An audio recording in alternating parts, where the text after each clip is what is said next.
नमस्कार। अगस्त्य संहिता वाचन में आप सभी का स्वागत है। कल हमने पूरे प्रकार देखे हैं कुष्ठ के और टोटल 18 प्रकार के कुष्ठ वो यानी महाकुष्ठ 7 और 11 जो थे क्षुद्र कुष्ठ, इसका वर्णन हमने देखा था। उसमें कौन कौन से दोष का आधिक्य है इसके बारे में भी हमने देखा था। फिर उसके बाद हम लोग आए थे श्लोक नंबर 37 तक। एक जनरल वातपित्त कफ प्राधान्य अगर है तो कौन कौन से लक्षण दिखाई दे सकते हैं इसके बारे में हमने देखा था।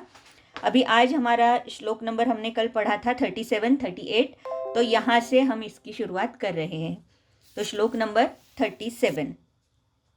सर्वैर्लिंगैर्युक्तं मतिमान् विवर्जयेत् अबलं तृष्णादाहपरितं शान्ताग्निं जन्तुभिर्जग्धं वातकफप्रबलं यदि एकदोषोल्बणं न तत्कृच्छ्रं कफपित्त वातपित्त प्रबलानि तु कृच्छ्रसाध्यानि। तो सर्वैहि लिंगैः युक्तम, इसका मतलब कि त्रिदोषज भी हो सकता है। तो कुष्ठ में त्रिदोष के लक्षण अगर दिखाई दे रहे हैं, अबल रुग्ण है तो अर्थात उसका विवर्जन करना चाहिए। और तृष्णा और दाह ये स्पेशली लक्षण बहुत ही गंभीर स्वरूप से अगर दिखाई दे रहा है तो रुग्ण को नहीं लेना है, वो असाध्य है। फिर शांताग्निम, तो अर्थात शांतेग्नो म्रियते, ये भी एक हमारा सिद्धांत ही है हमारा। तो अग्नि अगर शांत हुआ है तो वहाँ पर भी वो असाध्य लक्षण समझकर रुग्णों को नहीं लेना है। और जंतुभिर जग्धम, तो जंतु से अगर जग्ध है वो कुष्ठ, वहाँ पर जंतु संसर्ग बहुत है तो वो पेशेंट भी हमें नहीं लेना है। वातकफ प्रबलम और एकदोषोल्बण, ऐसा अगर कुष्ठ है तो न तत्कृच्छ्रम, इसका मतलब वो कृच्छ्र साध्य नहीं है। इसका मतलब है कि वो साध्य हो सकता है, लेकिन कफपित्त और वातपित्त प्रबल कुष्ठ अगर है तो ये कृच्छ्र साध्य कुष्ठ हो सकता है। तो इस तरीके से यहाँ पर कुछ साध्यासाध्यता है। और दोषों के बारे में ये थोड़ा सा एक ध्यान देने वाली चीज़ यहाँ पर है कि वातकफ अगर है तो न तत्कृच्छ्रम कहा गया है, लेकिन कफपित्त और वातपित्त ये दो दोषों का अगर प्राबल्य है तो ये कृच्छ्र साध्य बताया गया है। तो थोड़ा सा यहाँ पर एक अलग सी बात बताई है, तो ये थोड़ा सा याद रखना होगा। उसके बाद चिकित्सा सूत्र आया है। तो चिकित्सा सूत्र है वातोत्तरेषु सर्पिर्वमनम, श्लेष्मोत्तरेषु कुष्ठेषु, पित्तोत्तरेषु मोक्षो रक्तस्य, विरेचनं च अग्रे।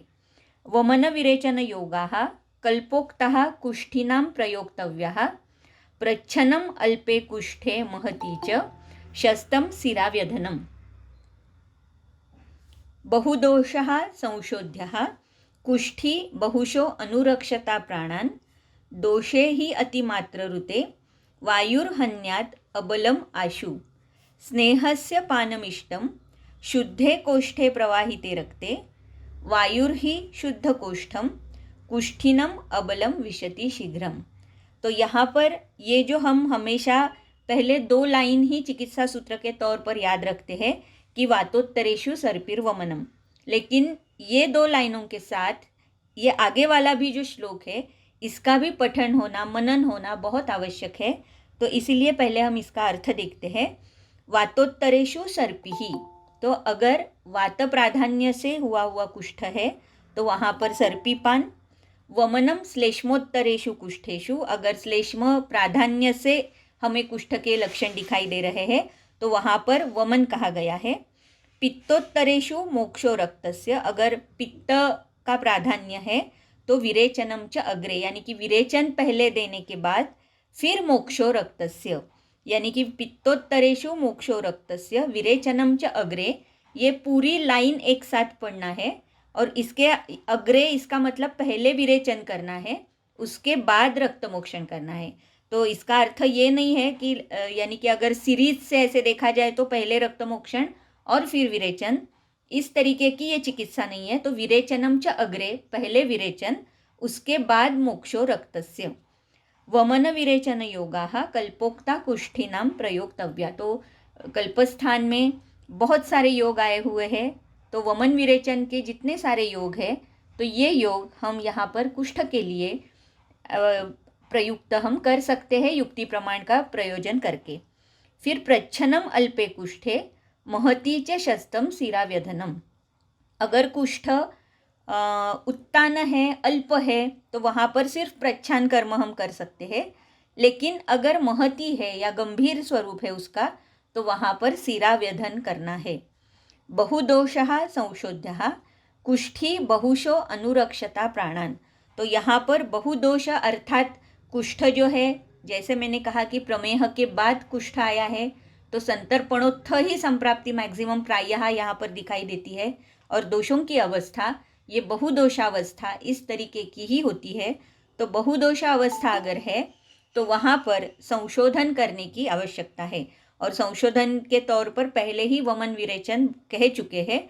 तो बहुदोष अवस्था है, वहाँ पर संशोधन की अपेक्षा है। कुष्ठी बहुशो, तो फिर से एक बार यहाँ पर बहुशो ये शब्द आया है। तो बहुशो का मतलब है कि वारंवार यहाँ पर शोधन करना है, एक ही बार एक ही साथ, यानी कि उत्तम शुद्धि, उत्तम से भी तीक्ष्ण अगर वमन, तीक्ष्ण विरेचन, इस तरीके की चिकित्सा यहाँ पर कॉन्ट्राइंडिकेटेड है। दोषों का शोधन तो करना है, लेकिन वो कैसे करना है, वारंवार शोधन करना है। क्यों? क्योंकि अनुरक्षता प्राणान, प्राण का अनुरक्षण करते हुए वारंवार कुष्ठ में जहाँ पर बहुदोषावस्था है वहाँ पर संशोधन करना है। दोषे ही अतिमात्र ऋते वायुर्हन्यात अबलम आशु। क्योंकि अगर दोष अतिमात्र में ऋत हो जाते हैं, अतिमात्र में अगर हम उसका शोधन करते हैं, तो वायुर्हन्यात अबलम आशु, एक तो शोधन की वजह से रुग्ण में थोड़ा सा अबलत्व आ ही जाता है। तो अगर अबल रुग्ण है और वहाँ पर अगर अतिमात्रा में दोषों का निर्हरण हो चुका है, तो वायु अन्यात अबलम आशु, तो तुरंत वायु ये उस रुग्ण का हनन कर सकता है। क्योंकि वात प्रकोप वैसे भी वमन और विरेचन के बाद, क्योंकि वमन के बाद कफ का क्षय होता है, इसीलिए वात का प्रकोप होता है। विरेचन में पित्त का क्षय होता है, इसीलिए फिर से वात का प्रकोप होता है। तो इसीलिए ऑलरेडी वमन विरेचन में वात प्रकोप होने की संभावना बहुत ज़्यादा रहती है। तो अगर अतिमात्र में, और यहाँ पर जब हम दोषे कहते हैं तो इसका मतलब है कफ और पित्त दोनों के लिए ये शब्द आया हुआ है। तो अगर वमन विरेचन में एक ही बार बहुत सारे दोषों का निर्हरण हम करते हैं, तीक्ष्ण शोधन अगर हम करते हैं, तो वात प्रकोप होने के बाद वो हन्याद अबलम आशु, तो बहुत ही आशुकारी वात प्रकोप होकर वो रुग्ण को हनन कर सकता है। स्नेहस्य पानम इष्टम शुद्धे कोष्ठे प्रवाहिते रक्ते। तो अभी स्नेहपान की अवस्था बता रहे हैं। कौन सी अवस्था में स्नेहपान करना है? तो पहली अवस्था है शुद्धे कोष्ठे। तो पहली ये तो कंडीशन श्योर है कि कोष्ठ शुद्ध होना चाहिए और प्रवाहिते रक्ते, यानी कि शुद्ध कोष्ठ होने के बाद रक्तमोक्षण करना है, और रक्तमोक्षण होने के बाद स्नेहपान का निर्देश है। वायुर्हि शुद्ध कोष्ठम कुष्ठिनम अबलम विशति शीघ्रम। क्योंकि शुद्ध कोष्ठ होने के बाद एक बार अगर शुद्ध कोष्ठ हो जाता है तो वात प्रकोप जो हो गया है उसकी वजह से वो रुग्ण का, जैसे पहले कह चुके हैं कि वहाँ पर कुछ न कुछ व्यापद वात प्रकोप की वजह से हो सकता है। इसीलिए स्नेहस्य पानम इष्टम, लेकिन कौन सी अवस्था में? कोष्ठ शुद्ध होना चाहिए और प्रवाहिते रक्ते, यानी कि रक्तमोक्षण जिसका हुआ है वहाँ पर ही हमें स्नेहपान का निर्देश है। अभी ये चरक का ये जो चिकित्सा सूत्र है, तो इसमें और कभी कभी यानी कि अष्टांग में या इवन सुश्रुत में कुछ न कुछ थोड़ा सा एक फ़र्क हमें मिलता है। जैसे कि यानी कि तत्र प्रथमम एवं कुष्ठिनम स्नेहपानम विधानेन उपपादयेत, ऐसे भी कहा गया है सुश्रुत में भी। और वहाँ पर वातकुष्ठ के लिए तैलम घृतम व ऐसे करके बहुत सारे द्रव्य आए हुए हैं, जैसे कि मेषशृंगी है, श्वद्रंष्टा है, शार्ंगेष्टि है। तो इस तरीके के कुछ उपाय वातकुष्ठी में आए हुए हैं। लेकिन अगर हम देखते हैं तो पित्तकुष्ठ में भी सर्पीपान का प्रयोग आया है और वहाँ पर भी बहुत सारे द्रव्यों का प्रयोग बताया गया है। तो ये थोड़ा सा फर्क है।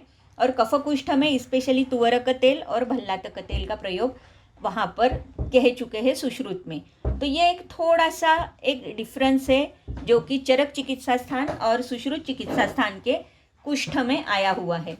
लेकिन अगर फिर से हम अष्टांग हृदय देखते हैं तो अष्टांग हृदय में भी कुष्ठिनम स्नेहपानेन पूर्वम सर्वम उपाचरेत, इसी तरीके का निर्देश है।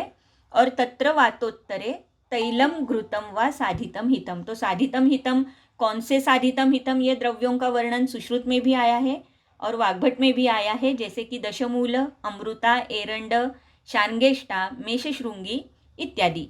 ऐसे करके वहाँ पर भी इसका वर्णन है कि जहाँ पर हम स्नेहपान कर सकते हैं। तो स्नेहपान ये जो शब्द आया है, और तैलम घृतम, तो तैल में जैसे कि तिल तेल है, तो बहुत बार ऐसे होता है कि तिल तेल का प्रयोग करना है कि नहीं करना, क्योंकि हो सकता है उसकी वजह से रक्त और पित्त का प्रकोप होता हो, तो इसीलिए कुछ लोग तिल तेल का प्रयोग नहीं मानते, और कुछ लोग कफ और वात का अगर डोमिनेंस है तो तिल तेल का प्रयोग योग्य मानते हैं। तो इस तरीके से थोड़े से मतमतांतर हम देख सकते हैं, लेकिन अकॉर्डिंग टू द पेशेंट और कंडीशन उसकी, हम ये डिसाइड कर सकते हैं कि हमें तेल का प्रयोग करना है या घृत का प्रयोग करना है। अगर तेल के बारे में कन्फ्यूजन लग रहा है तो आप सिद्ध घृत भी, उसका भी प्रयोग आप कर सकते हो। लेकिन वात प्राधान्य अगर स्पेशली दिखाई दे रहा है तो वहाँ पर तिल का तेल का भी प्रयोग हम कर सकते हैं। जैसे सुश्रुत में कहा है कि इसी तेल से आप अभ्यंग आदि जो बाकी के भी जो कर्म हैं तो उसका प्रयोग भी आप कर सकते हो वहाँ पर। इस तरीके का चिकित्सा सूत्र सुश्रुत में और वाग्भट में दोनों में भी आया हुआ है। फिर जैसे यहाँ पर कहा है कि बहुदोषः संशोध्यः कुष्ठी बहुशो अनुरक्षता प्राणान, तो बहुशो यानी कि जो वारंवार करना है, इसकी फ्रीक्वेंसी क्या होनी चाहिए, इसका यहाँ पर कहीं पर भी क्लियर कट वर्णन नहीं है, जो कि सुश्रुत में आता है। तो सुश्रुत में पक्षात पक्षात छर्दनानि अभ्युपेयानि मासात् मासात् स्रंसनं चापि देयं श्राव्यं रक्तं वत्सरेहि द्विहि अल्पम नस्यम दद्याच्च त्रिरात्रात् त्रिरात्रात्। इस तरीके का वर्णन जो है, ये क्लियर कट वर्णन सुश्रुत में हमें मिलता है। तो आप एक बार सुश्रुत चिकित्सा स्थान अध्याय 9 और शायद श्लोक नंबर कुछ 40 के ऊपर 43 ऐसा नंबर है, तो वहाँ पर जाकर आप ज़रूर देखिए, ये चिकित्सा सूत्र वहाँ पर हमें मिलता है और बहुत ही इम्पोर्टेंट चिकित्सा सूत्र है। तो यहाँ पर उसका सिर्फ निर्देश है कि बहुशो अनुरक्षता प्राणान, तो वारंवार शोधन करना है। लेकिन वारंवार यानी कितने दिन में कौन सा शोधन करना है, इसका डायरेक्टली रेफरेंस हमें सुश्रुत में मिलता है। तो श्राव्यम रक्तम वत्सरे, इसके बाद नस्य का जो प्रयोग आया है, तो यहाँ पर चिकित्सा सूत्र में चरक के हमें वमन, विरेचन और रक्त मोक्षण, ये तीनों के बारे में क्लियर कट यहाँ पर निर्देश है, लेकिन नस्य के बारे में यहाँ पर निर्देश नहीं है, जो कि सुश्रुत में हमें मिल रहा है। लेकिन ये जो नस्य का प्रयोग सुश्रुत में भी आया है, तो वो स्पेशली कृमि के साथ कुष्ठ ऐसी अगर अवस्था है तो वहाँ पर नस्य का निर्देश है। और ये कृमि भी जो है, ये शिरोगत कृमियों का वर्णन सुश्रुत में भी आया है और वहाँ पर ये नस्य का निर्देश है। तो हो सकता है इसीलिए यहाँ पर चरक चिकित्सा सूत्र जो आया है, यहाँ पर नस्य का प्रयोग डायरेक्टली नहीं बताया है। तो इस तरीके से यहाँ पर जो है चिकित्सा सूत्र हमने देखा कि चरक में क्या चिकित्सा सूत्र है, वाग्भट में कौन सा है, और इवन सुश्रुत में भी कौन सा चिकित्सा सूत्र आया है। तो ये पक्षात पक्षात छर्दनानि, ये जो श्लोक है, ये सबको पता होना बहुत आवश्यक है और इसका उसी तरीके से अनुकरण करना भी आवश्यक है। लेकिन ऐसे होता है बहुत बार कि वमन के बाद तुरंत विरेचन तो रुग्ण बहुत बार लेता है कैसे भी करके, लेकिन फिर से अगर हम वमन कहते हैं तो वो थोड़ा सा रिलक्टेंट वहाँ पर हो जाता है, नहीं करता, क्योंकि फिर से स्नेहपान और फिर से संसर्जन क्रम, ये शायद अभी थोड़ा दुष्कर हुआ है मेरे ख्याल से। अगर आप में से किसी ने इस तरीके से पक्षात पक्षात किया है तो बहुत ही बढ़िया है, लेकिन मैंने आज तक इस तरीके से इतने सारे शोधन नहीं किए एक ही पेशेंट में। अर्थात कुष्ठ के पेशेंट में वमन 2-3 बार ऐसी चिकित्सा हो सकती है, लेकिन पक्षात पक्षात इस तरीके से मैंने अभी तक नहीं किया है। तो हो सकता है आप में से किसी ने किया हो, लेकिन इसका मतलब तो क्लियर है कि हमें वारंवार उसका शोधन ज़रूर करना है। इसके बाद श्लोक नंबर 43, दोषोत्क्लिष्टे हृदये वाम्यः कुष्ठेषु च ऊर्ध्वभागेषु कुटजफलमदनमधुकैः सपटोलैः निम्बरसयुक्तैः।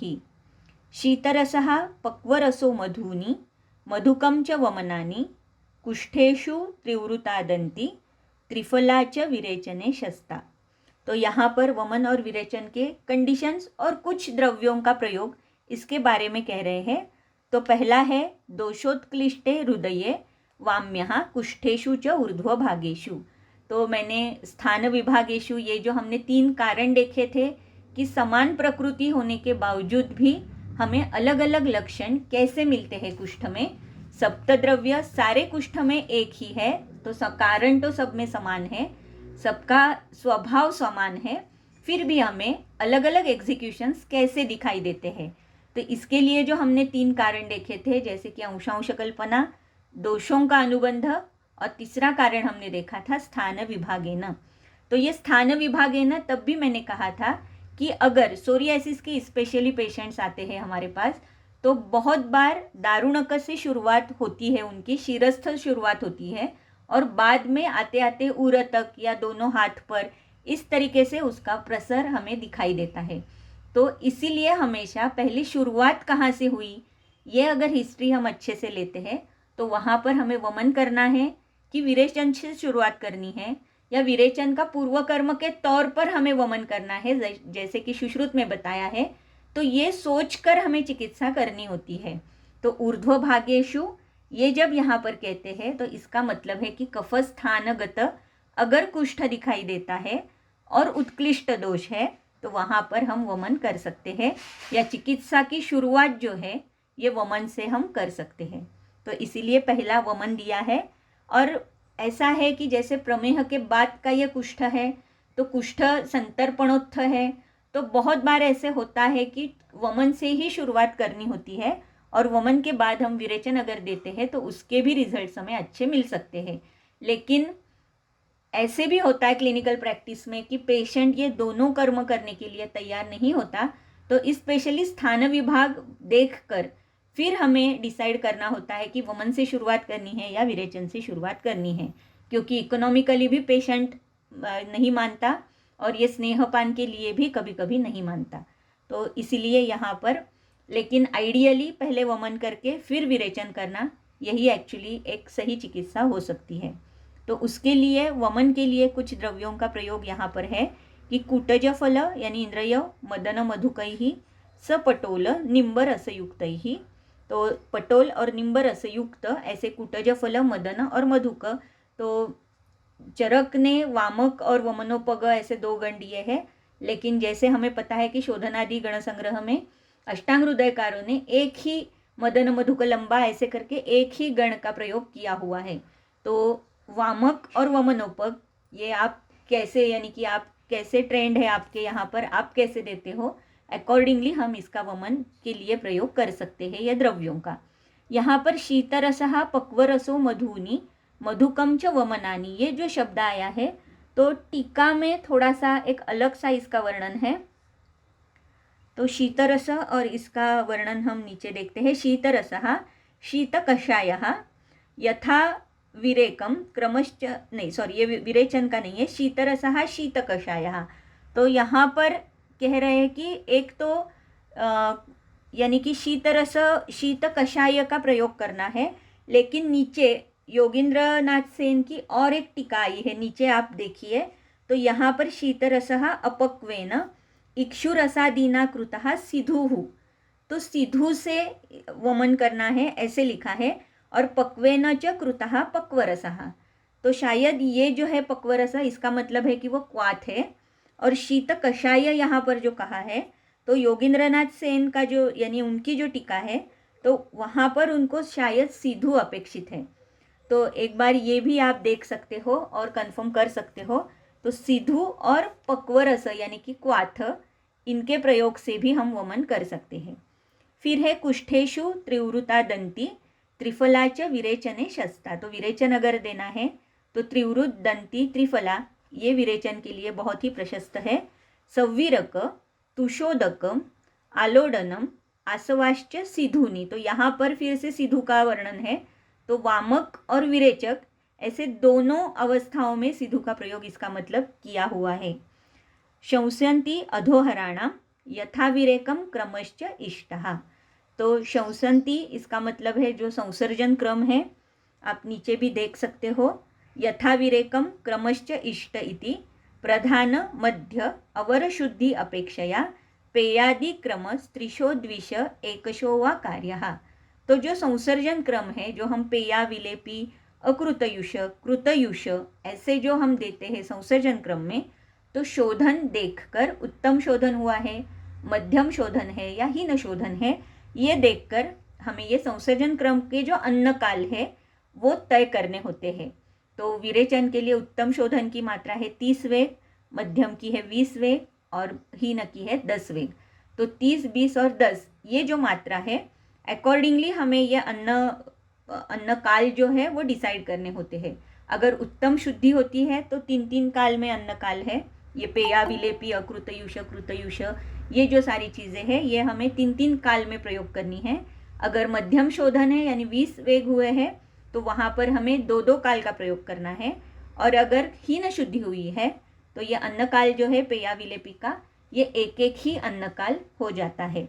तो इस तरीके से यहाँ पर ऑलमोस्ट 3 ही दिन, 5 दिन और 7 दिन इस तरीके का संसर्जन क्रम हो जाता है। तो 3 अन्नकाल, 2 अन्नकाल, 1 अन्नकाल, उत्तम शोधन, मध्यम शोधन और हीन शोधन रिस्पेक्टिवली, इस तरीके के हम यह अन्नकाल डिसाइड करते हैं। तो यहाँ पर भी यही बता रहे हैं कि जो हमारा संसर्जन क्रम है अधोहराणाम यानी कि विरेचन के लिए, तो विरेचन के जो हमारे उत्तम, मध्यम, हीन वेग है उसके अकॉर्डिंगली क्रम से हमें इष्ट जो योग्य है अकॉर्डिंगली हमें उसका प्रयोग करना चाहिए। तो ये भले ही अधोहराणाम कहा हो, लेकिन वमन के लिए भी हम इसी तरीके से ही करते हैं। वमन का जो शोधन है तो वो उत्तम शोधन हुआ है, मध्यम है या हीन है, अकॉर्डिंगली वहाँ पर भी ये संसर्जन क्रम हमें डिसाइड करना होता है। तो वहाँ पर 8 वेग उत्तम वेग है वमन के लिए, 6 वेग मध्यम है और 4 वेग जो है ये हीन शुद्धि के लक्षण है। तो यहाँ पर वैगी की जो शुद्धि है ये इस तरीके से होती है। फिर आगे कुछ योग फिर से बता रहे हैं। दार्वी बृहति सेव्यैः पटोल पिचुमर्द मदन कृतमालैः सस्नेहैः आस्थाप्य कुष्ठी सकलिंग यवमुस्तैः। तो जैसे हमें पता है कि कुष्ठ ये बस्ती के लिए कॉन्ट्राइंडिकेटेड व्याधि है, लेकिन आस्थापन बस्ती जो है, क्योंकि शोधन कहा गया है तो शोधन के लिए हम आस्थापन बस्ती का ज़रूर प्रयोग कर सकते हैं। और वहाँ पर भी अगर स्पेशली वातोलबणता हमें दिखाई देती है तो हम वहाँ पर बस्ती का प्रयोग ज़रूर उसका प्रयोग कर सकते हैं। तो दार्वी, बृहति, पटोल, पिचुमर्द इतने सारे जो द्रव्य दिए हैं इनसे ही हम सिद्ध तेल करके सस्नेह ही आस्थाप्य, तो आस्थापन जो देना है हमें वो कैसे होना चाहिए, सस्नेह। तो आस्थापन में भी स्नेह होना चाहिए, लेकिन अनुवासन देने के बाद निरूह देना है, ये भी इसका एक अर्थ है। और एक ऐसी चिकित्सा की जाती है बहुत बार की योग बस्ती, काल बस्ती, कर्म बस्ती, इस प्रकार में जैसे कि पहले 2 अनुवासन बस्ती फिर निरूह बस्ती, इस तरीके का जो हम अल्टरनेट करते हैं। तो ऐसे ना करते हुए हम ऐसे भी कर सकते हैं कि पहले 1, 2, 3 अनुवासन बस्ती देंगे, यानी पहले ही हमें हर एक व्याधि में हम डिसाइड कर सकते हैं कि यहाँ पर यह अवस्था अनुवासन योग्य है या आस्थापन योग्य है। अगर ये कुष्ठ जैसे व्याधि आस्थापन योग्य हमें लग रहे हैं यानी शोधन के लिए योग्य लग रहे हैं, तो वहाँ पर 1, 2, 3 या 3, 4 जितने आवश्यक है स्नेहन के लिए उतना अनुवासन देने के बाद हम तुरंत वहाँ पर निरूह दे सकते हैं। तो सुश्रुत में भी इसका उल्लेख आता है। सुश्रुत चिकित्सा स्थान शायद 35 अध्याय, तो वहाँ पर जाकर आप देख सकते हो शोधन बस्ती का उल्लेख वहाँ पर भी आया हुआ है। तो इस तरीके से पहले उत्क्लेशन करके स्नेहन करके उसके बाद हम शोधन के लिए आस्थापन दे सकते हैं।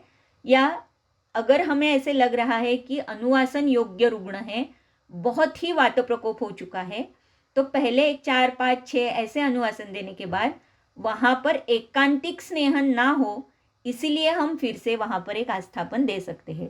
तो इस तरीके से 2 कंडीशन से हम यहाँ पर आस्थापन और अनुवासन का प्रयोग कर सकते हैं। वातोलबणम विरिक्तम निरूढ़म अनुवासन अर्हम आलक्ष्य फल मधुक निम्बकूटजैः सपटोलैहि साधयेत् स्नेहम। तो स्नेह किससे हमें साधन करना है, सिद्ध करना है, इसके लिए कुछ द्रव्यों का प्रयोग यहाँ पर लिखा हुआ है।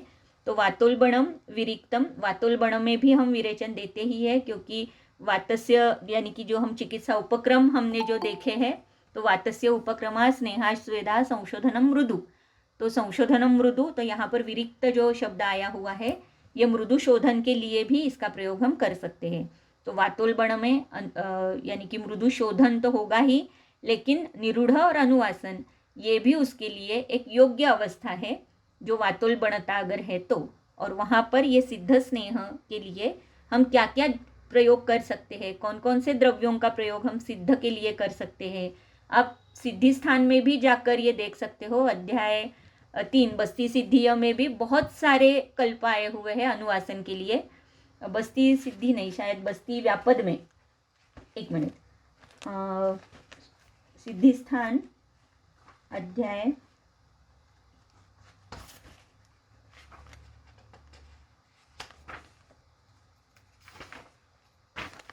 सिद्धि स्थान अध्याय 4 स्नेह व्यापद सिद्धि में बहुत सारे वहाँ पर भी तेल आए हुए हैं, जिसका प्रयोग करने के लिए कहा है। और वात के लिए, पित्त के लिए, कफ के लिए, सन्निपातिक के लिए, ऐसे सारी अवस्था में अलग अलग स्नेहों का वर्णन है। कम से कम हर एक अवस्था में 2-2, 3-3 स्नेह का प्रयोग क्लियर कट बताया हुआ है, और जिसका प्रयोग हम बहुत अच्छे से कर सकते हैं। इसमें से विडंगादि तेल का एक उपयोग यहाँ पर आया है, यानी कि स्नेह व्यापद सिद्धि 4th अध्याय सिद्धि स्थान में, और श्लोक नंबर 18 से लेकर 22 तक। तो ये जो सारा रेफरेंस है, तो ये विडंगादि तेल हम कुष्ठ में बहुत ही अच्छे से इसका प्रयोग हम कर सकते हैं, क्योंकि कृमि, ये इसका अधिकरण अगर हम देखते हैं तो तत्कुष्ठानी कृमिन, यानी फलश्रुति आप पढ़िए तो आपको समझ में आएगा। तत्कुष्ठानी कृमिन मेहान अर्शांसी ग्रहणी गदम क्लिबताम विषम अग्नित्वम मलम दोषत्रयम तथा प्रयुक्तम प्रणुत अत्याशु पान अभ्यंग अनुवासन ही। तो अभ्यंतर पान के लिए, अभ्यंग के लिए और अनुवासन के लिए इसका प्रयोग बहुत ही महत्वपूर्ण हो जाता है।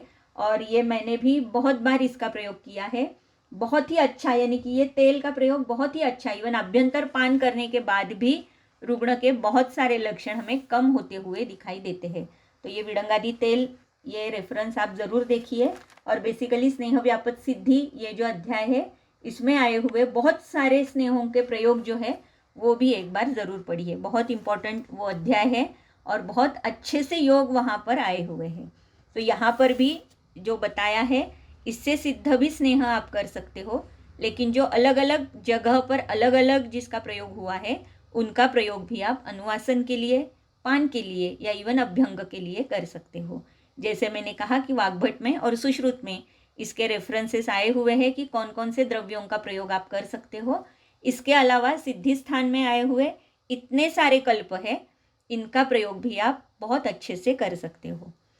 इसके बाद है सैंधव, दंती, मरीचम, फणिंजकः, पिप्पली, करंजफलम, नस्यम। अभी यहाँ पर देखिए आप, नस्य का प्रयोग आया हुआ है। नस्यम स्यात् सविडंगम कृमि कुष्ठ कफ प्रकोपघ्नम। तो कृमि कुष्ठ और कफ प्रकोपघ्नम, तो कफ प्रकोप अगर है और कृमि कुष्ठ है तो वहाँ पर स्पेशली नस्य का प्रयोग आया हुआ है।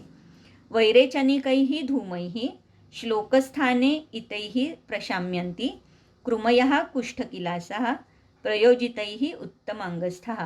तो ये जो नस्य और वैरेचनिक धूम है, तो उसके लिए 2 कंडीशंस बताई है। एक तो उत्तम अंग में कुष्ठ होने की आवश्यकता है, अर्थात क्योंकि वैरेचनिक धूम भी हम दे रहे हैं और नस्य भी अगर शोधन नस्य कर रहे हैं, तो वहाँ पर उत्तम अंग में ये स्थान होना आवश्यक है।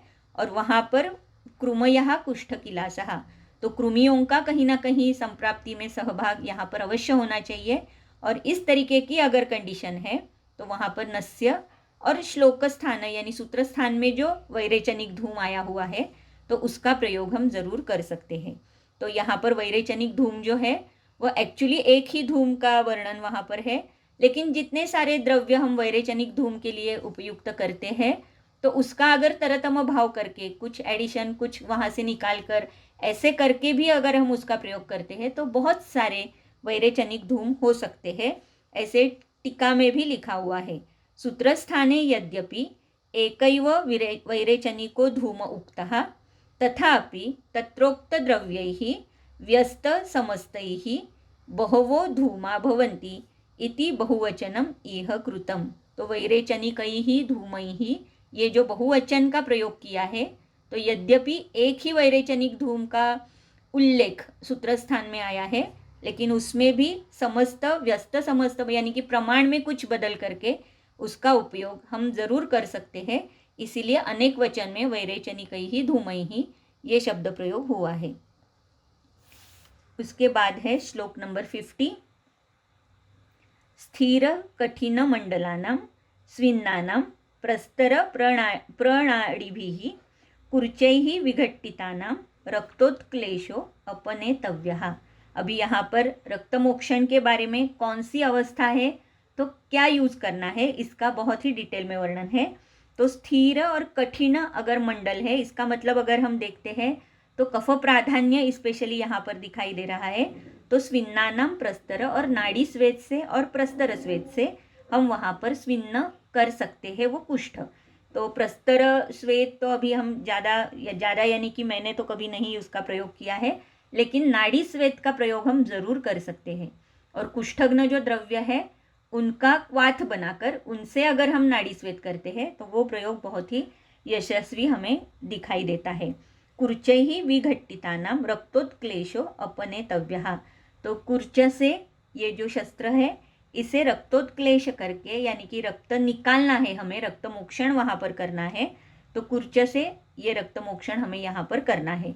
तो स्वेदन करने के बाद फिर हमें रक्तमोक्षण करना है, ऐसे यहाँ पर इनके कहने का मतलब है। तो रक्तमोक्षण स्वेदन करना है पहले, तो स्वेदन करने के बाद वहाँ पे स्थानिक जो एक रक्त का उत्क्लेश होगा वो निकालने के लिए फिर हमें कुर्च का प्रयोग करना है।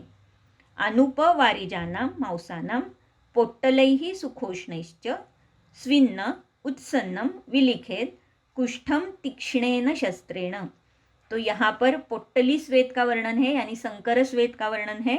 तो अनुप और वारिज मांस से यहाँ पर पोट्टली बनाकर सुखोष्णैश्च यानी कि जो स्वेदन करना है वो कैसे होना चाहिए, तो वो सुखोष्ण होना चाहिए, यानी कि बहुत ही तीक्ष्ण स्वेदन भी यहाँ पर अपेक्षित नहीं है, लेकिन स्वेदन अपेक्षित है। तो सुखोष्ण स्वेद से वहाँ पर उत्सन्न जो मंडल है या उत्सन्न जो कुष्ठ है वहाँ पर उसका लेखन करना है हमें तीक्ष्णेन शस्त्रेण।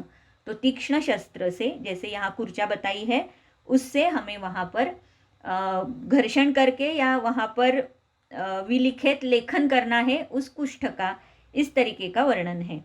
तो यहाँ पर ये जो पोट्टली कही गई है, तो आज तक अनुपवारिज मांस से पोट्टली मैंने कभी नहीं की, लेकिन चूर्ण पोट्टली स्वेद हम ज़रूर कर सकते हैं। और चूर्ण पोट्टली से भी ये सुखोष्ण स्वेद करके फिर रक्तमोक्षण ऐसे ज़रूर हो सकता है। तो वहाँ पर ये तीक्ष्णेन शस्त्रेण, तो स्थानिक अगर है वो और स्थिर है, कठिन है, उत्सन्न है, इस तरीके से अवस्था है, तो ये सारी चिकित्सा हम कर सकते हैं। रुधिर आगमार्थम अथवा शृंग अलाबुनि योजयेत कुष्ठे प्रच्छितम अल्पम कुष्ठम विरेचयेत्वा जलोको भी। तो यहाँ पर रुधिर आगमनार्थम, रुधिर बाहर आए इसीलिए शृंग और अलाबु इसका भी हम प्रयोग कर सकते हैं। और प्रच्छितम अल्पम कुष्ठम विरेचयेत्वा जलोको भी। तो विरेचन और प्रच्छान और जलोका इसका प्रयोग हम कर सकते हैं। तो जैसे हमने पहले ही देखा है कि पहले हमें विरेचन करना है, उसके बाद ही हमें रक्तमोक्षण करना है। तो इसका मतलब है कि विरेचन के बाद आइदर आप प्रच्छान कर सकते हो या जलोका लगा सकते हो, ये इसका मतलब भी हो सकता है। तो प्रच्छान और जलोका, प्रच्छान स्थानिक दोष के लिए हम करते हैं, जलोका भी स्थानिक दोष के लिए किया जाता है। लेकिन बहुत बार ऐसे होता है कि रुग्ण कभी कभी प्रच्छान के लिए यानी सहत्व उसका उतना नहीं होता, तो हम वहाँ पर डायरेक्टली जलोका ही उसका प्रयोग हम ज़रूर कर सकते हैं। और जलोका से भी बहुत अच्छे रिजल्ट्स हमें मिलते हैं, ये सब ने देखा हुआ है। ये लेपः कुष्ठानां युज्यन्ते निर्हृतास्त्र दोषाणां संशोधित आशयानां सद्यः सिद्धिर्भवेत् तेषां। तो यहाँ पर एक लेप के बारे में कहा है कि बहुत बार ऐसे होता है, क्योंकि मॉडर्न मेडिसिन लेकर ही रुग्ण हमारे पास आता है बहुत बार।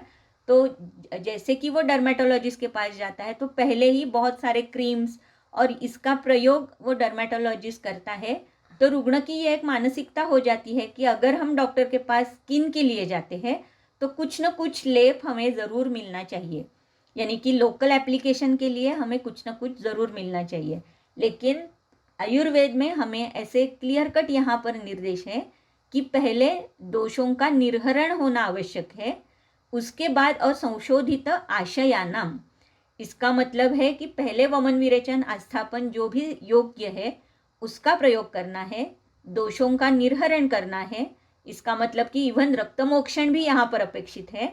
और ये होने के बाद फिर आपने अगर कुष्ठ के लिए कुछ लेप दिए तो वो सद्यः सिद्धिर भवेत् तेषाम, तो उसका प्रयोग जो है ये हमें सद्य सिद्धि देने वाला हो सकता है। तो इसका मतलब है कि कुष्ठ का कोई भी रुग्ण अगर प्रथम अवस्था में हमारे पास आता है और शोधन अगर रुग्ण का नहीं हुआ है, रक्तमोक्षण अगर नहीं हुआ है, तो उसके पहले भले ही वो मुखदूषिका का भी अगर रुग्ण हमारे सामने बैठा है तो इसका मतलब है कि पहले कुछ न कुछ हमें शोधन करना है और उसके बाद ही लेप के लिए हमें देना है। तो इस तरीके से ये निर्देश है। लेकिन कभी कभी रुग्ण की मानसिकता रखने के लिए भी हमें लेप देने की आवश्यकता पड़ती है, ये अलग बात है। लेकिन अगर हमारा चिकित्सा सूत्र हम देखते हैं और फॉलो करते हैं तो इसका मतलब शोधन पहले करना है और फिर बहिपरिमार्जन करना है। और यही नियम हमेशा ही रहता है, हर एक व्याधि में यही नियम होता है। बाद में है येषु न शस्त्रम क्रमते स्पर्शेन्द्रिय नाशनानि यानि स्युः तेषु निपात्यः क्षारो रक्तम दोषम च विस्राव्य। तो यहाँ पर फिर एक कंडीशन बता रहे हैं कि रक्तमोक्षण अगर हम डायरेक्टली नहीं कर सकते, क्यों नहीं कर सकते? येषु न शस्त्रम क्रमते। बहुत बार ऐसे होता है कि मे भी कुष्ठ स्थानिक है और वो स्थानिक कुष्ठ में भी हो सकता है कि वो मर्मस्थान है या वहाँ पर सिरादि कुछ वहाँ पर है उपस्थित, जिसकी वजह से वहाँ पर हम शस्त्र नहीं लगा सकते रक्तमोक्षण के लिए। या स्पर्शेंद्रिय नाशनानि यानी स्युः, तो वहाँ पर आप टीका नीचे देखिए, न शस्त्रम क्रमत इति सिरादि संकटत्वात् न शस्त्रम योग्यम भवति। तो सिरादि वहाँ पर उपस्थित है और स्पर्शनेन्द्रिय नाशनानि इति त्वगिंद्रिय हराणी, तो वहाँ पर हो सकता है कि त्वगेंद्रिय यानी कि जो त्वचा है उसकी हानि हो सकती है, वहाँ पर कुछ उपद्रव स्वरूप में दिखाई दे सकता है अगर आपने वहाँ पर शस्त्र चलाया। तो इसीलिए अगर ऐसी अवस्था है तो वहाँ पर दोष निर्हरण के लिए हम क्या कर सकते हैं? तो वहाँ पर क्षार का प्रयोग हम कर सकते हैं। तो ये एक क्षार प्रयोग अलग सा यहाँ पर आया है। तो हमेशा जैसे मुझे ऐसे लगता है या मैं हमेशा जिस क्रम से याद रखती हूँ या लिख कर रखती हूँ, तो इस क्रम से हमें हमेशा लिख कर रखना चाहिए कि वातोत्तरेषु सर्पिर्वमनम। तो पंचकर्म अगर हमें करना है तो कौन सी अवस्था में कौन सा कर्म करना है, वो अवस्था या वो कर्म अगर कभी कभी कॉन्ट्राइंडिकेटेड भी हो जाता है, क्योंकि हमेशा कर्म के लिए दो अवस्थाएं योग्य होती है। एक तो रुग्ण की अवस्था वो अर्ह होना चाहिए और व्याधि की अवस्था वो हमें अर्ह में देखनी चाहिए। तो बहुत बार व्याधि अर्ह होता है, जैसे यहाँ पर है कि कुष्ठ है तो आपको वहाँ से शस्त्र से रक्तमोक्षण करना ही है, लेकिन रुग्ण अनर्ह है क्योंकि वहाँ पर जो त्वचा की अवस्था है ये रक्तमोक्षण के लिए योग्य नहीं है। तो ऐसी अगर अवस्था है तो वहाँ पर आप रक्तमोक्षण ना करते हुए वहाँ पर क्षार कर्म का प्रयोग कर सकते हो। पाषाण कठिन पुरुषे सुप्ते कुष्ठे स्थिरे पुराणे च पीतागदस्य कार्यो विषयः प्रदेहो अगदैश्च अनु। तो यहाँ पर कहा है कि कुष्ठ जो है ये कैसे है कि पाषाण कठिन पुरुषे सुप्ते कुष्ठे यानी कि स्थिर है, पुराण है, बहुत चिरकालीन है, सुप्ति है वहाँ पर और बहुत ही कठिन है। पाषाण कठिन पुरुष है, इसका मतलब वो बहुत ही कठिन स्वरूप का अगर कुष्ठ है तो वहाँ पर पीत अगदस्य कार्यो, तो पहले अगद पीना है और फिर विष का प्रयोग वहाँ पर प्रदेह के स्वरूप में करना है, और उसके बाद जो फिर से लेप लगाना है वो भी अगध का ही लेप लगाना है। तो विषय चिकित्सा में जितने सारे अगध आए हैं उसका एक बार आप ज़रूर उसका पठन करिए। जैसे कि दूषी विषारी ये जो अगध है ये बहुत बार क्लिनिकल प्रैक्टिस में इसका प्रयोग हम कर सकते हैं। अभ्यंतर के लिए भी उसका प्रयोग कर सकते हैं, लेपन के लिए भी उसका प्रयोग हम कर सकते हैं। तो हो सकता है कि विषारी द्रव्यों का प्रयोग अगर आप प्रदेह के स्वरूप में कर रहे हो तो अभ्यंतर भी अगध का सेवन करना ज़रूरी है, और वो प्रदेह लगाने के बाद, वो निकालने के बाद फिर वहाँ पर स्थानिक भी अगध यानी कि जो एंटीडोट है उस विष का, उसका प्रयोग भी आप कर सकते हो। तो जैसे मैंने अभी कहा कि दूषी विषारी अगध एक, उसका प्रयोग हम बहुत बार क्लिनिक में करते हैं। और जैसे कि अपना दशांगलेप, ये भी और एक है कि जिसका प्रयोग हम बहुत बार करते हैं। बिलवादी गुटिका है जिसका भी प्रयोग हम बहुत बार कर सकते हैं। तो इस तरीके से ये एक 3-4 अगध है जो हम क्लिनिकल प्रैक्टिस में बहुत बार करते हैं। आप में से और भी कुछ लोग होंगे जिनको और भी अगध पता है और जिसका प्रयोग वो अपने क्लिनिकल प्रैक्टिस में करते हो, लेकिन मैं ये 3-4 जो अगध मैंने अभी बताए इसका प्रयोग बहुत अच्छे से हो जाता है। तो अभ्यंतर के लिए भी और बाह्य लेपन के लिए भी ये अगधों का प्रयोग हम कर सकते हैं। स्तब्धानी सुप्त सुप्तानि अस्वेदन कंडुलानि कुष्ठानि कुर्चैः दन्ति त्रिवृता करवीर करंज कुटजानां जाति अर्क निम्बजैर्वा पत्रैः शस्त्रैः समुद्रफेनैर्वा घृष्टानि गोमयैर्वा ततः प्रदेयानि। तो इस तरीके से यहाँ पर फिर से कुष्ठ की और एक कंडीशन बता रहे हैं कि स्तब्ध कुष्ठ है। सुप्त सुप्तानि, इसका टीका अगर इसकी आप देखते हो तो सुप्त सुप्तानि इति सुप्तवत् सुप्तानि अचेतनानि। तो सुप्ति ये 2 बार शब्द नहीं आया है, इसका अर्थ है अचेतनानि। वहाँ पर कुछ संज्ञा नहीं है, कुछ ज्ञान नहीं हो रहा है, इस तरीके का अगर कुष्ठ है। और इसका आगे भी लिखा है कि अस्वेदन कंडुलानि कुष्ठानि, तो वहाँ पर स्वेदन बिल्कुल ही नहीं हो रहा है, इसका मतलब वहाँ पर पूर्णतः अचेतनत्व आ चुका है। कंडुलानि हो सकता है कि वहाँ कंडू उपस्थित है। तो कुर्चैः दंती त्रिवृता करवीर करंज कुटजानाम, इससे वहाँ पर हमें रक्तमोक्षण या घर्षण स्पेशली जो है वो करना है।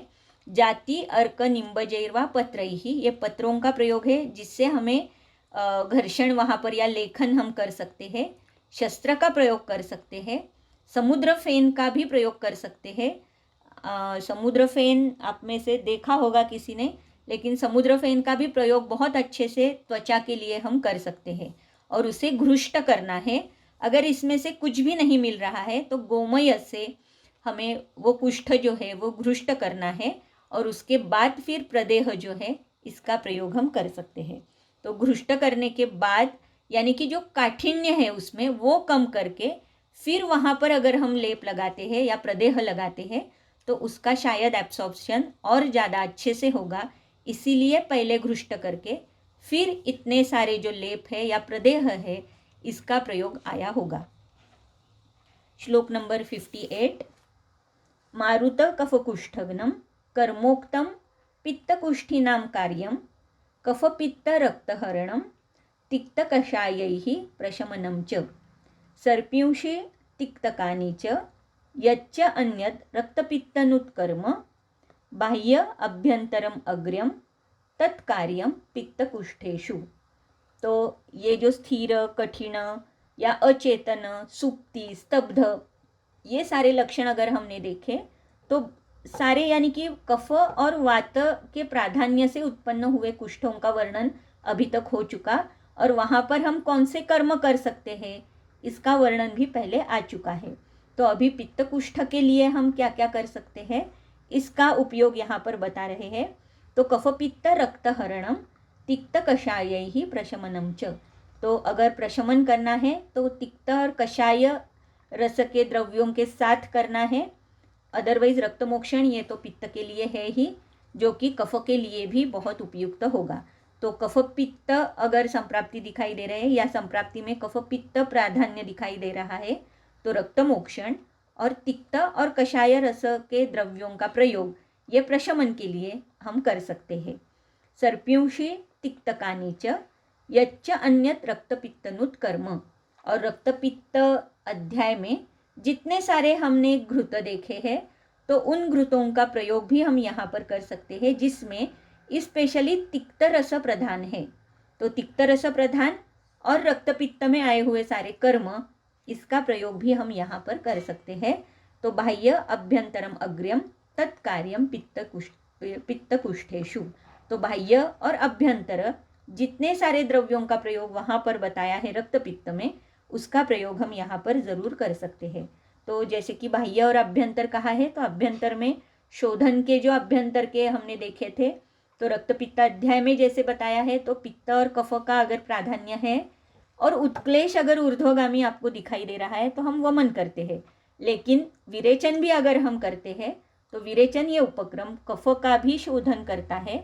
तो ये डिसाइड करना होता है पेशेंट देखने के बाद कि हमें वमन करना है कि विरेचन करना है। तो कफ पित्त प्राधान्य का भी अगर रुग्ण हमारे सामने आता है तो वहाँ पर हम वमन या विरेचन, रक्तमोक्षण और तिक्तरस प्रधान घृतों का प्रयोग या तिक्त कषाय द्रव्यों का प्रयोग शमन के लिए इस तरीके से यहाँ पर पित्तज कुष्ठ या पित्त प्राधान्य से उत्पन्न हुआ जो कुष्ठ है उसकी चिकित्सा यहाँ पर बताई है। श्लोक नंबर 60 और 61। दोषाधिक्य विभागादि इति एतत् कर्म कुष्ठनुत प्रोक्तम वक्ष्यामि कुष्ठशमनम प्रायः त्वग् दोष सामान्यात्। तो अभी तक दोषाधिक्य विभागेन यानी विभागादि दोषादि, जैसे अभी हमने देखा कि वात प्राधान्य है, कफ प्राधान्य है या पित्त प्राधान्य है, अकॉर्डिंगली हमारी चिकित्सा जो है वो अभी तक बताई कुष्ठनुत प्रोक्तम। अभी इसके बाद जो है तो कुष्ठ शमन के लिए, क्योंकि दोष सामान्यात, ये तो हमने पहले ही ये सामान्यात ये शब्द देखा था कि सप्त द्रव्य जो है कुष्ठ के, ये सारे कुष्ठ में समान होने की वजह से अभी कुछ योग ऐसे बता रहे हैं कि जो सामान्य के स्वरूप में जिसका प्रयोग आप कर सकते हो। लेकिन अर्थात फिर भी हमें यहाँ पर फिर से दोषों का प्राधान्य देखना ही होता है, लेकिन एक जनरलाइज जो योग बता सकते थे इनका प्रयोग अभी इसके आगे आया है। तो स्पेसिफिकेशंस भी उन्होंने दिए और अभी जनरलाइज जिसका प्रयोग हम कर सकते हैं इसके बारे में बता रहे हैं। तो पहला योग आया है दार्वी रसांजन वा गोमूत्रेण प्रबाधते कुष्ठम अभया प्रयोजिता वा मासम सव्योष गुड़तैला। तो यहाँ पर दार्वी रसांजन गोमूत्र के साथ हम इसका प्रयोग कर सकते हैं और अभया प्रयोजिता वा मासम, एक मास के लिए अभया यानी हरितकी, किसके साथ सव्योष गुड़तैला। तो कुछ लोग इसका अर्थ ऐसे निकालते हैं कि व्योष के साथ गुड़तैल सम मात्रा में, और कुछ लोग ऐसे कहते हैं कि अभया और गुड़तैल, और कुछ तीसरा एक मतांतर ऐसा है कि अभया व्योष और गुड़तैल, ऐसे चारों का प्रयोग एक साथ एक मास के लिए हम कर सकते हैं। तो एक्चुअली अगर देखा जाता है तो बहुत सारे ऐसे योग हैं जो कि बहुत ही छोटे छोटे योग है, लेकिन शायद हो सकता है कि बहुत ही महत्वपूर्ण योग है जिसका प्रयोग हम ज़रूर अपने प्रैक्टिस में कर सकते हैं। तो ये थोड़ा सा एक हम ज़रूर देख सकते हैं कि नॉट नेसेसरी कि पेशेंट अगर हमारे सामने है तो हमेशा हमें आरोग्यवर्धिनी या सूक्ष्म त्रिफला या गंधक रसायन ऐसे ही द्रव्यों का प्रयोग करना पड़े, ये नहीं हो सकता। शायद हो सकता है कि यहाँ पर इतने सारे जो योग आए हैं तो दोषों का आधिक्य या तरतमता देखकर हम इनका भी प्रयोग ज़रूर कर सकते हैं। आगे वाला श्लोक है 62। मूलम पटोलस्य तथा गवाक्षः पृथक पलांशम त्रिफलात्वचश्च स्यात्रायमाणा कटुरोहिणी च भागार्धिका नागर पादयुक्ता। तो ये योग जो है एक्चुअली ये योग लेने के लिए जो कहा है, आगे का भी श्लोक में पढ़ती हूँ, लेकिन सारे अगर हम द्रव्य देखते हैं तो सारे के सारे विरेचक द्रव्य है। लेकिन आगे अगर हम इसका पठन करते हैं तो पलम तथेषां सहचूर्णितानां जले श्रुतं दोषहरं पिबेन्ना जीर्णे रसैः धन्वमृगद्विजानां पुराणशाल्योदनम् आददीत कुष्ठानि शोफं ग्रहणी प्रदोषम् अर्शांसि कृच्छ्राणि हलिमकं च षड्रात्र योगेन निहंति चैष रुद्बस्ति शूलम विषमज्वरंच। तो यहाँ पर षड्रात्र योगेन ऐसे कहा है, इसका मतलब लगातार 6 दिन ये देना है। अगर ऐसे हो सकता है तो मुझे ऐसे लगता है कि सारा यानी कि तीक्ष्ण शोधन भी अभी के रुग्ण में हो सकता है, क्योंकि पटोलमूल, गवाक्षा यानी कि इंद्रावण, त्रिफला, त्रायमाण, कटुरोहिणी, ये सारे, कटुरोहिणी यानी कुटकी, तो इतने सारे अगर द्रव्य हम 6 दिन तक देते रहे तो हो सकता है कि ये ज़्यादा शोधन हो जाता है, हो सकता है। लेकिन पता नहीं, ये कभी प्रयोग नहीं किया है, लेकिन मुझे ऐसे लग रहा है कि इसका अगर हम विरेचन के तौर पर ही यानी कि सम्यक स्निग्धपान करके, सम्यक स्नेहन स्वेदन करके फिर अगर हम विरेचन देते हैं और उसके लिए ये योग का प्रयोग हम करते हैं तो हो सकता है बहुत अच्छे रिजल्ट्स हमें मिल भी सकते हैं। रिजल्ट तो मिलेंगे, लेकिन मेरा सिर्फ एक यानी कि डायलेमा इतना ही है कि षड्रात्र योगे ना हम कैसे इसका प्रयोग कर सकते हैं कि 6 दिन के लिए लगातार अगर हम देते हैं तो हो सकता है कि रुग्ण की बलहानि हो जाए। तो इतने सारे यहाँ पर व्याधि दिए हुए हैं फलश्रुति में, कुष्ठ, शोफ, ग्रहणी, अर्श, हलीमक, और इसके बाद भी बहुत सारे ऐसे योग हैं जहाँ पर यानी कुष्ठ और शोथ जैसे बाह्य मार्ग वाले कुछ व्याधि है, और ग्रहणी, अर्श ऐसे कोष्ठगत भी कुछ व्याधि है। तो बहुत सारे ऐसे आगे भी योग है जहाँ पर ये दोनों मार्ग में उत्पन्न जो दोष हो रहे हैं या व्याधि हो रहे हैं, वहाँ पर एक ही योग का बहुत ही यशस्वी प्रयोग किया हुआ है। तो इसका मतलब कि ये जो प्रयोग है ये हम ज़रूर कर सकते हैं, लेकिन मेरे ख्याल से विरेचन के लिए हम कर सकते हैं इंस्टेड ऑफ षड्रात्र योगेन।